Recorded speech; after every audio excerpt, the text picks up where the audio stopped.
আমাদের মাননীয় প্রধান উপদেষ্টা এবং উপদেষ্টাগণ যারা রয়েছেন তাদেরকে আমরা লক্ষ্য করেছি যে তারা যখন বিপদে পড়েন তখন রাজনৈতিক দলগুলোকে ডাকেন। দেখেন, জনগণের কাছে যদি প্রশ্ন করেন, জানতে চান, জনগণ কিন্তু আসলে একটা সুন্দর বাংলাদেশ চেয়েছিল, এই রাষ্ট্র ব্যবস্থা সংস্কার চেয়েছিল। কিন্তু এই যে রাজনৈতিক দলগুলোর মতভিন্নতা, এই মতভিন্নতার কারণে দেশের মানুষ কিন্তু এখন আর অরাজনৈতিক অথবা রাজনৈতিক সচেতনতাহীন চিন্তা করলে হবে না। তারা যথেষ্ট রাজনৈতিক সচেতন, একটা অভ্যুত্থানে তারা রাজপথে থেকে নেতৃত্ব দিয়েছে।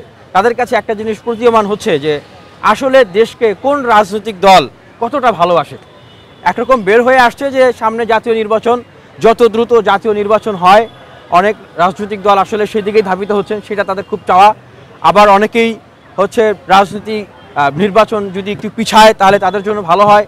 মূলত আসলে যে রাষ্ট্র সংস্কার বা জুলাই সনদ, এই জিনিসগুলোকে তারা একটা হাতিয়ার হিসেবে ব্যবহার করছেন। তবে আমি মনে করি যে আমাদের মাননীয় প্রধান উপদেষ্টা এবং উপদেষ্টাগণ যারা রয়েছেন তাদেরকে আমরা লক্ষ্য করেছি যে তারা যখন বিপদে পড়েন তখন রাজনৈতিক দলগুলোকে ডাকেন, এবং বেশি বিপদে পড়লে ছোট ছোট রাজনৈতিক দলগুলোকেও ডাকেন। এছাড়া কিন্তু সার্বজনীনভাবে সকলের কথাকে মূল্যায়ন করা, সকলকে ধারণ করা, সকলকে সাথে নিয়ে আসলে রাষ্ট্র পুনর্গঠন করা, এই ধরনের অ্যাটিটিউডই কিন্তু আমরা খুবই কম দেখেছি। সেক্ষেত্রে মনে করি যে অবশ্যই রাজনৈতিক দলগুলোর পাশাপাশি পাবলিকের যে পালস, জনগণের যে চাওয়া, সেই চাওয়াটাকে আসলে মূল্যায়ন করা দরকার। সেই চাওয়াটা মনে করি আমি সেটাই রাষ্ট্র ব্যবস্থার আসলে সংস্কার, এবং এই গণভোট এবং এই জুলাই সনদের যে আইনি ভিত্তি, এগুলো জাতীয় নির্বাচনের আগে একটা গণভোট হওয়া দরকার।